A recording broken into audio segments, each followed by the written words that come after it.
Je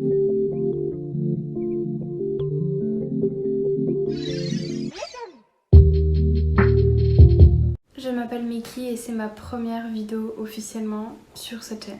Vous m'avez déjà vu dans une vidéo qui s'appelait Mes haltères répondent à vos questions il me semble. Et je vous avais dit que je ferais ma vidéo présentation et je vais la faire maintenant parce que plein de gens la demandent et je me sens un peu plus prête à la faire, je dirais. Je me sens beaucoup moins stressée que la dernière fois. Je me sens plus en confiance et je me sens plus moi-même aussi.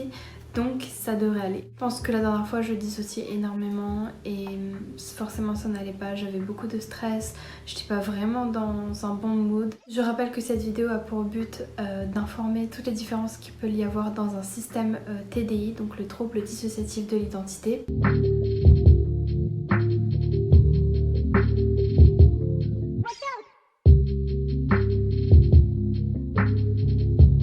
Je suis une altère de notre système et j'existe à ma façon.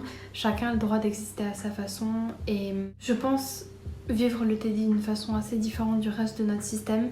Donc je vais l'expliquer aujourd'hui et je vais expliquer aussi comment on fait pour gérer une altère comme moi dans un système et comment de mon point de vue à moi ça se passe. Il y aura aussi mention de choses qui peuvent être triggering pour certaines personnes, donc notamment tout ce qui est sujet de l'automutilation et de plein d'autres choses comme ça en fait. Donc si c'est des sujets qui peuvent vous trigger, n'hésitez pas à ne pas regarder cette vidéo ou en tout cas à faire attention. Comme vous le savez, je m'appelle Miki, je suis une fille et j'ai 19 ans. Par rapport à mon apparence, car comme vous le savez, les haltères peuvent avoir une apparence différente de l'image du corps à l'intérieur, dans l'inner world par exemple, et bien mon apparence en moi est totalement ce que vous voyez là à la caméra avec ces cheveux là, d'où le fait que je porte une perruque aujourd'hui. C'est une perruque qu'on a achetée parce que j'avais des cheveux qui sont exactement comme ça pour que quand je fronte je me sente mieux dans ma peau. Donc je m'habille comme ça, je me maquille comme ça.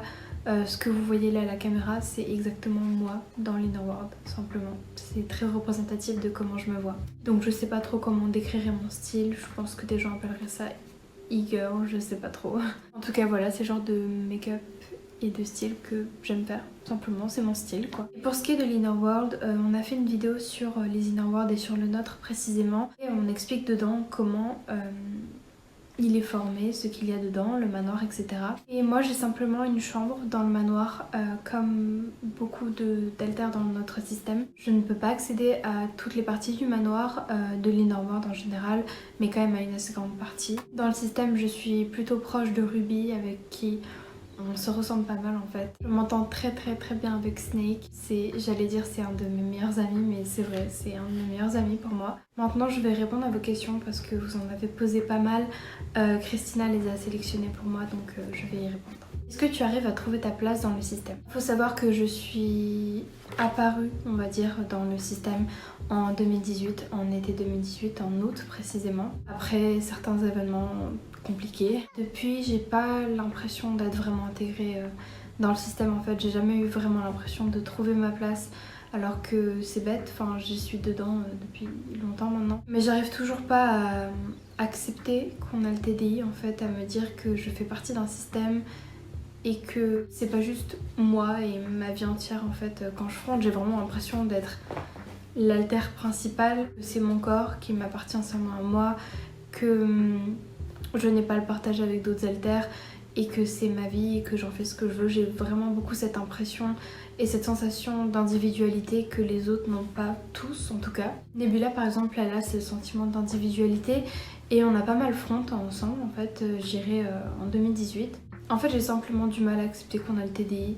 J'ai l'impression en même temps que c'est méchant pour le reste du système et que ça les invalide, ce qui n'est pas le but du tout. En fait j'ai l'impression d'être débile en disant que j'ai le TDI et d'être ridicule, alors que pourtant ce n'est en aucun cas débile et ridicule le TDI, et je suis contente de savoir ce qu'on a et qu'on ait eu un diagnostic et qu'on ait de l'aide énormément par rapport à ça. J'ai du mal à accrocher en fait, je me sens pas comme quelqu'un qui a le TDI en fait. Donc j'ai pas vraiment réussi à trouver une place en tout cas qui pour le moment me satisfait. Ton nom a-t-il une signification particulière? Oui, je m'appelle Miki du coup, et Miki c'est le prénom d'une fille avec qui on a beaucoup parlé en 2018, qui a beaucoup été là pour nous et qui avait une personnalité très similaire à la mienne. J'en ai pas encore parlé par rapport à ma personnalité et surtout ce que je suis, mais je suis une altère trauma holder,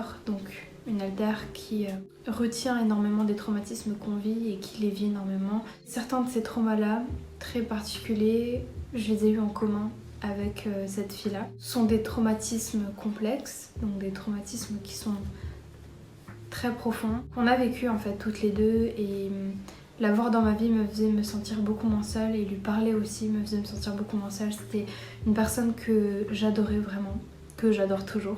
Elle était une personne qui avait énormément du coup de troubles à cause de ça, d'anxiété, troubles alimentaires et tout, et parler avec elle de tout ça me faisait énormément de bien, notamment tout ce qui est rapport au suicide, à l'automutilation et ce genre de choses. Donc je porte son nom par rapport à elle parce qu'elle s'appelle Mickey. Que fais-tu quand tu t'ennuies? J'aime énormément jouer aux jeux vidéo. Deux de mes jeux vidéo préférés, c'est Minecraft et Animal Crossing. C'est deux jeux qui m'ont beaucoup aidé. Par exemple en 2018, ce sont deux jeux auxquels je jouais constamment parce que ça m'aidait énormément à aller un minimum mieux et surtout à me déstresser et me déconnecter de la réalité. J'adore coudre aussi, donc c'est quelque chose que je fais énormément, et en règle générale les travaux manuels c'est quelque chose que j'ai en commun avec Christina, on adore toutes les deux faire ça. Si ce n'est pas trop personnel, quel est ton rapport au self-harm? Le même que je dirais Christina et Ruby, enfin plutôt Ruby. Je suis celle avec Ruby qui s'automutile le plus.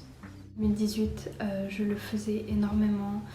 Et ça allait très très loin, beaucoup trop loin. Et de plein de façons différentes, pas juste me couper. Donc ça passait aussi par la brûlure par exemple, c'est quelque chose que je pratiquais beaucoup. Donc un rapport vraiment compliqué à l'automutilation et en règle générale, parce que je suis très sujette aux tendances suicidaires en fait, aux pensées intrusives, et si je n'écoute pas de la musique ou que je n'ai pas l'esprit occupé par quelque chose et les mains occupées par quelque chose, donc par exemple la couture, jeux vidéo, etc., je me laisse aller aux pensées intrusives et c'est là où ça peut devenir dangereux. Donc j'ai toujours besoin en fait d'être occupée, que mon esprit soit occupé et focus sur quelque chose pour ne pas penser à tout ça. Ce n'est pas compliqué de vivre dans un corps mutilé quand on ne va pas bien. Si, c'est compliqué, c'est un auto-trigger en fait, de voir nos cicatrices partout, on en a un petit peu partout, hein, donc forcément c'est compliqué parce que les cicatrices les plus marquées, épaisses et profondes, c'est celles que j'ai fait moi en fait. Et ça me fait mal de me dire que c'est moi qui ai causé ce genre de choses sur notre corps et qu'à vie on aura ces cicatrices-là. D'un côté ça me rend triste et ça me dégoûte de me dire que j'ai pu faire ça, et d'un autre ça me manque et j'ai envie de le refaire. Dans ces moments-là, très souvent Misty et Violette viennent très proches au front pour éviter que je fasse des bêtises, même si malheureusement ça n'empêche pas que ça se passe des fois. Quand je suis là, je sais que j'ai pas de self-control en fait, donc j'essaye de communiquer avec les autres altères comme je peux quand je sens que je peux craquer et que je vais craquer. Comment tu fais pour gérer et accepter le TDI? Comme je le disais au début de la vidéo, j'ai du mal à accepter le TDI. C'est pas un truc que j'ai envie d'avoir en fait, et ça paraît bête parce que oui, personne techniquement a envie d'avoir le TDI. Je me sens pas à l'aise avec cette étiquette là parce que quoi qu'on en dise, c'est une étiquette avec ses clichés, ses idées reçues. Et je suis très peu à l'aise avec ça. Des fois je regrette qu'on ait parlé du TDI sur internet. Je suis très fière de Christina et de tout ce qu'elle a fait, du reste du système aussi, pour avoir commencé à faire des vidéos. Et surtout que ça nous a ouvert énormément d'opportunités, et c'est grâce à ça qu'on a la vie qu'on a aujourd'hui, qui est bien meilleure que celle qu'on avait avant. Comment je gère? Eh bien tout simplement en apprenant à communiquer avec le reste du système et en acceptant que de toute façon, quoi que je fasse et quoi que je veuille, on a le TDI.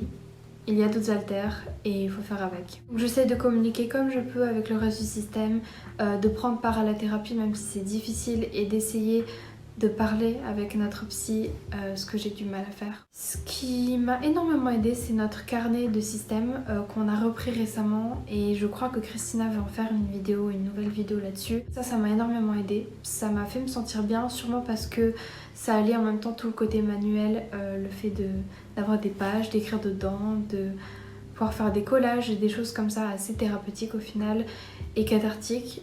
Ça m'aidait beaucoup, et c'était une bonne façon pour moi de communiquer et de réussir à gérer certaines choses. Un personnage fictif à qui tu t'identifies. Je dirais que le personnage fictif auquel je m'identifie le plus, ce serait peut-être Violette Harmon de American Horror Story. On est très similaires, elle et moi, je trouve, dans notre façon de penser, d'agir, de voir les choses, dans nos goûts aussi. C'est vraiment un personnage que j'affectionne et qui est un personnage confort pour moi. D'où le fait que j'ai regardé la saison 1 de American Horror Story des dizaines de fois. Je dirais aussi Marceline de Adventure Time, c'est un personnage que j'adore énormément. Son histoire me touche beaucoup et me fait aussi penser à la mienne. Je pense en avoir fini là, donc si vous avez d'autres questions, mettez-les en commentaire et je pourrais peut-être passer pour y répondre. N'hésitez pas à vous abonner à notre Instagram et à nous suivre là-bas. On poste plein de photos tout le temps et aussi à notre Patreon si vous voulez nous soutenir financièrement. Et en attendant de faire une prochaine vidéo pour vous, je vous fais plein de bisous, prenez soin de vous et n'hésitez pas à parler si vous en avez besoin.